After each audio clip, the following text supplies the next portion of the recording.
तो मूवी एक रेस के सीन से शुरू होती है, जहाँ हमेशा की तरह इस बार भी आर्ची नाम का एक टोडी इसे जीतता है। वो एक वर्ल्ड फेमस रेसर है जिसे पिछले कई सालों से कोई भी नहीं हरा पाया और इसी वजह से उसके लाखों फैंस हैं। इन्हीं में से एक है जी नाम का लोरिस, जो आर्ची वैंगलोरियस से बहुत इम्प्रेस था और खुद भी एक रैली रेसर बनना चाहता है।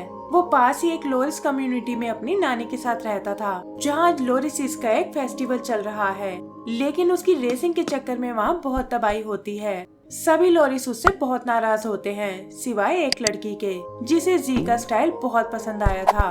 पर इससे पहले कि वो उससे कोई बात कर पाए, उसकी नानी गुस्से में उसे अपने साथ ले जाती है।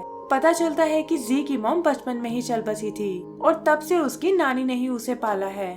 नानी को उसका रेसिंग करना बिल्कुल पसंद नहीं था। वो तो उसे टाई ची नाम के एक ट्रिक सिखाना चाहती थी, जिससे लोरिस अपने आसपास के टाइम को स्लो कर सकते हैं। पर जी को इसमें कोई इंटरेस्ट नहीं होता। वो तो बस अपने रेसर बनने के ड्रीम को पूरा करना चाहता था, इसलिए पास ही एक ड्रैग रेस में पार्ट ले लेता है। लेकिन हर बार की तरह इस बार भी ओवर कॉन्फिडेंस की वजह से उसे हार ही देखनी पड़ती है। वापस जाते हुए वो नैश नाम के एक गोट से मिलता है, जो उसी रेस में नोटिस कर रहा था और कहता है कि वैसे तो तुम्हारे अंदर ढेर सारा टैलेंट है, पर पहले तुम्हें खुद पर यकीन करना सीखना होगा। आगे हम देखते हैं कि जी अब बड़ा हो चुका है और नानी अभी भी उसे टाई ची सिखाना चाहती है। वो उसे एक डेमो देकर दिखाती है कि ये स्किल लाइफ में तुम्हारे बहुत काम आएगी। पर जी को अभी भी लगता है कि वो एक रेसर बनने के लिए पैदा हुआ है और एक न एक दिन अपने ड्रीम को जरूर पूरा करेगा। अचानक उन्हें बाहर से कुछ हलचल सुनाई देती है और जाकर वो देखते हैं कि कुछ मशीन्स उनके टाउन को डेमोलिश करने आई हैं। पता चलता है कि ये सब आर्ची वैंगलोरियस का काम है, जिसने बैंक से इस पूरे लोरिस टाउन को खरीद लिया है ताकि इसे डेवलप करके यहाँ एक रिसोर्ट बना सके। वो उन्हें बैंक पेमेंट्स को तुरंत क्लियर करने को बोलता है, वरना लोरिस को ये जगह खाली करनी होगी। नानी ये सुनकर दुखी हो जाती है कि इतना पैसा एक साथ वो कैसे चुका पाएंगे। इस पर जी कहता है कि जरूर ये कोई मिसअंडरस्टैंडिंग है और वो इस बारे में आर्ची से बात करने जाएगा। आगे वो उसके ऑफिस में आता है, जहाँ हर तरफ उसकी जीती हुई ट्रॉफीज रखी हुई थी और जल्दी ही उसकी मुलाकात आर्ची से होती है। जी उसे बहुत समझाता है कि ये घर उसकी मॉम की आखिरी निशानी है, लेकिन आर्ची को उस पर कोई दया नहीं आती। वो उसे सिर्फ 10 दिन का वक्त देता है कि तब तक तुम्हें मेरा सारा पैसा चुकाना होगा। फिर वापस जाते हुए जी की नजर एक खाली केस पर पड़ती है और आर्ची बताता है कि ये मेरी अगली ट्रॉफी के लिए है, जो मैं सिल्क रोड रैली की रेस को जीतकर हासिल करूंगा। जी को ये सुनकर एक आइडिया आता है। वो कहता है कि मैं तुम्हें इस रेस में हरा सकता हूँ और अगर ऐसा हुआ तो तुम हमारे टाउन को नष्ट नहीं करोगे। आर्ची भी कुछ सोचकर उसकी बात मान जाता है और कहता है कि मेरी शर्त मैं तुम्हें टाइम आने पर बताऊंगा। जी इस बारे में नैश को बताता है कि अपने घर को बचाने के लिए वो इस रैली में हिस्सा लेने वाला है। नैश उसे वार्न करता है कि ये रेस बहुत ही टफ है, जिसमें 4 दिन में तुम्हें 4 ट्रैक को पार करना होगा और सबसे बड़ी प्रॉब्लम है कि इस रेस में कोई भी रूल्स नहीं है और आर्ची जरूर इसका फायदा उठाने की कोशिश करेगा। लेकिन जी अपना मन बना चुका था और ये सुनकर नैश उसे अपने साथ एक गैरेज में लेकर आता है। यहाँ जी देखता है कि नैश भी अपने टाइम का बहुत बड़ा रेसर था और इस रेस को जीतने में उसकी मदद करना चाहता है, पर उसकी बस एक ही शर्त है कि जी उसके किसी भी फैसले पर कोई सवाल नहीं करेगा।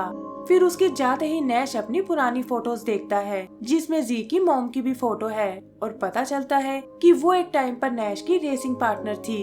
अगले दिन नैश उसके लिए कार डिसाइड करता है और वो उसे मॉडिफाई करके एक रेस मशीन में बदल देते हैं। फिर नैश उसकी ट्रेनिंग शुरू करता है, लेकिन देखता है कि जी के अंदर एक बहुत बड़ी कमजोरी है कि लीड लेने के बाद भी वो हमेशा नर्वस हो जाता था। इसे टैकल करने के लिए वो उसे कुछ ट्रिक्स सिखाता है, जिससे उसकी स्किल्स काफी इम्प्रूव हो जाती हैं। आर्ची भी अपने मिनियंस की मदद से उन पर नजर रखे हुए था और उसे पता चलता है कि रेस में जी की मदद नैश करने वाला है। वो नैश की रेसिंग स्किल्स को अच्छे से जानता था कि वो जी को ये रेस आसानी से जिता देगा, इसीलिए उन्हें रोकने के लिए वो एक प्लान बनाता है। अगला दिन रेस का दिन था, जहाँ अलग अलग कंट्री से आई हुई टीम्स को इंट्रोड्यूस किया जाता है और यहाँ जी की दोस्ती एक प्रेग्नेंट सी हॉर्स बर्फे से होती है, जो अपनी वाइफ के साथ इसमें पार्टिसिपेट करने आया था। इसके बाद अनाउंसर रेस के रूल्स बताती है कि इसमें उन्हें 4 दिन में 4 ट्रैक्स पार करने होंगे और जीतने के लिए वो कुछ भी कर सकते हैं। फिर जल्द ही रेस शुरू हो जाती है, जहां आर्ची की मिसाइल्स ने पहले ही आधे पार्टिसिपेंट्स को बाहर कर दिया था। नैश उसे फिर से वॉर्न करता है कि हमें आर्ची से बचकर रहना होगा और तुम वैसा ही करोगे जैसा कि मैं तुम्हें बताऊंगा। हर कोई अपने अपने स्टाइल में आगे बढ़ने की कोशिश कर रहा था, लेकिन जी किसी तरह बचता हुआ सबसे आगे निकल जाता है। तभी उसे रास्ते में एक लोरिस गर्ल नजर आती है जिसे एक टाइगर परेशान कर रहा था। नैश उसे रुकने को बोलता है और ना चाहते हुए भी जी को उसकी बात माननी पड़ती है क्योंकि उनके बीच में यही तय हुआ था। असल में वो टाइगर नैश का पुराना कॉम्पिटिटर था और नैश किसी पुरानी बात का बदला लेने के लिए उससे लड़ने लगता है।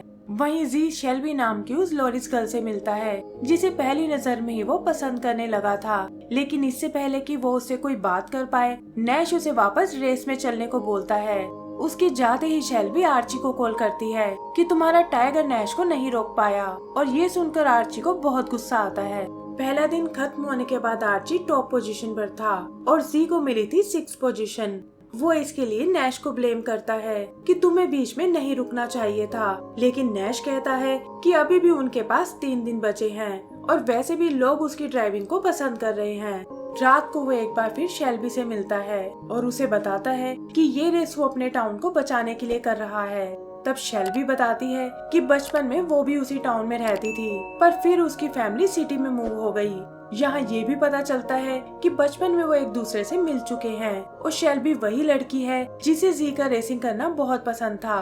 तभी एक एनिमल उन्हें बताता है कि नैश और वो टाइगर फिर से लड़ने लगे हैं और जी उसे चेक करने जाता है। टाइगर के हैंचमैन उसे भी मारने की कोशिश करते हैं और तब अनजाने में जी अपनी टाइची पावर का यूज करता है जिससे कि टाइम एकदम स्लो हो जाता है और जी समझ जाता है कि उसकी नानी उसे यही ट्रिक सिखाना चाहती थी।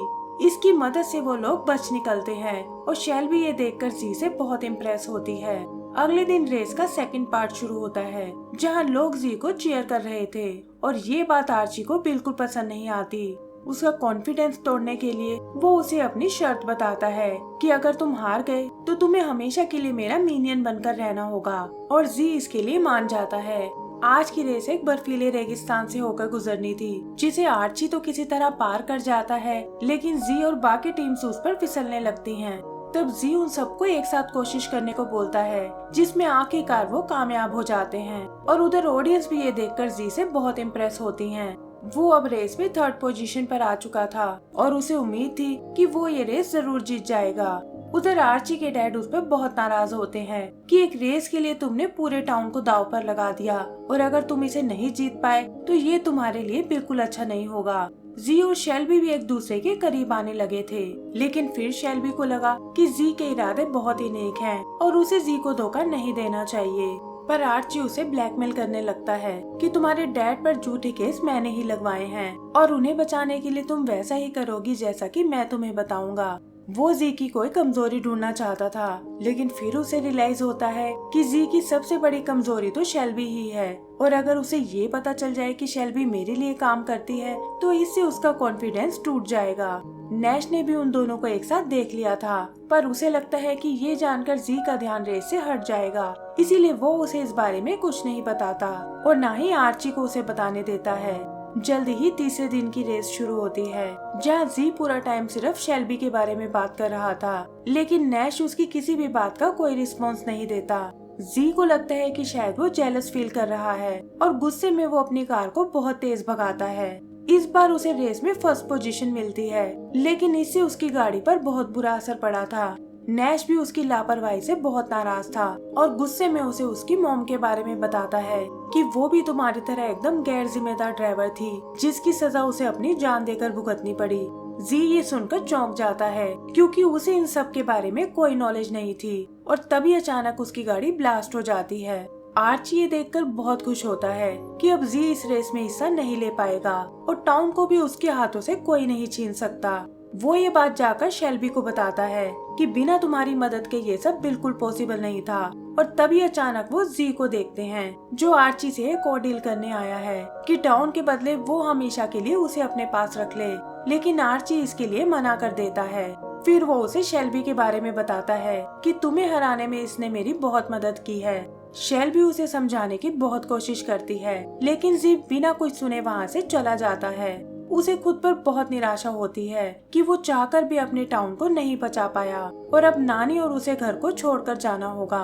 नैश भी उदास होकर वापस जाने लगता है, लेकिन तभी उससे मिलने नानी वहाँ आती है और कहती है कि इस बार तुम हार नहीं मान सकते और जी को इस वक्त तुम्हारी सबसे ज्यादा जरूरत है। वहीं जी अकेला टाई ची की प्रैक्टिस कर रहा था और तभी उसे पता चलता है कि बर्फे की डिलीवरी होने वाली है।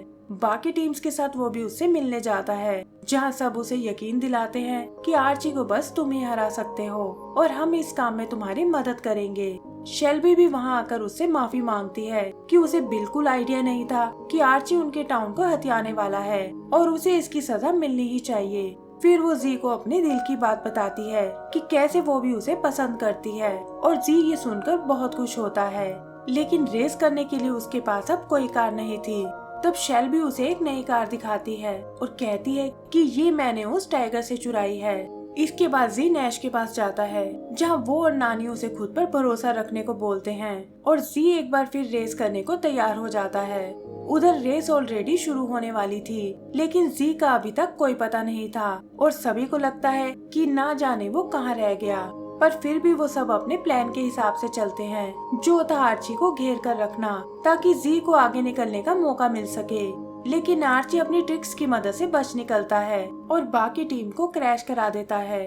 तभी वो सब जी को देखते हैं, जो शेल्बी और नैश के साथ रेस में पहुंच चुका था और जल्दी ही वो और आर्ची फिनिशिंग लाइन के करीब पहुंच जाते हैं। आर्ची उसे भी क्रैश कराने की कोशिश करता है, लेकिन इसी चक्कर में ट्रैक पर एक बड़ी सी क्रेन आ गिरती है।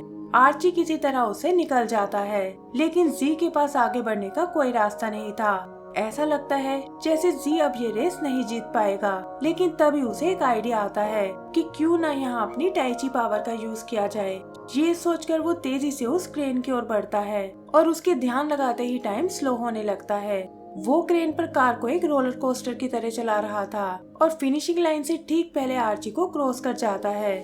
सभी लोग उसकी जीत से बहुत खुश होते हैं और उसका सपना भी फाइनली पूरा हो गया था। वो अब सिल्क रोड रैली का नया चैंपियन है और प्रेजेंटर उसे उसकी ट्रॉफी गिफ्ट करता है। फिर वो आर्ची से टाउन के पेपर्स देने को बोलता है, लेकिन आर्ची कहता है कि उसे ऐसी कोई बात याद नहीं है। इस पर वो उसे उसकी रिकॉर्डिंग दिखाते हैं, जहां उसने जी को पेपर्स देने का वादा किया था, पर आर्ची इसे उनकी साजिश बताने लगता है। तभी उसके डैड उसे पकड़कर अपने साथ ले जाते हैं, जिसे वो पेपर्स उसकी पॉकेट से निकलकर नीचे गिर पड़े थे और शेल्बी उन्हें जी को दे देती है। आगे का सीन उनके टाउन का है, जिसे उन्होंने फिर से बना लिया है। शेल्बी यहाँ अपनी फैमिली के साथ बैठकर एंजॉय कर रहा था और इसी के साथ हमारी ये मूवी खत्म हो जाती है। तो दोस्तों, अगर आपको ये मूवी पसंद आई हो तो प्लीज हमें लाइक एंड सब्सक्राइब करना ना भूलें। Thank you.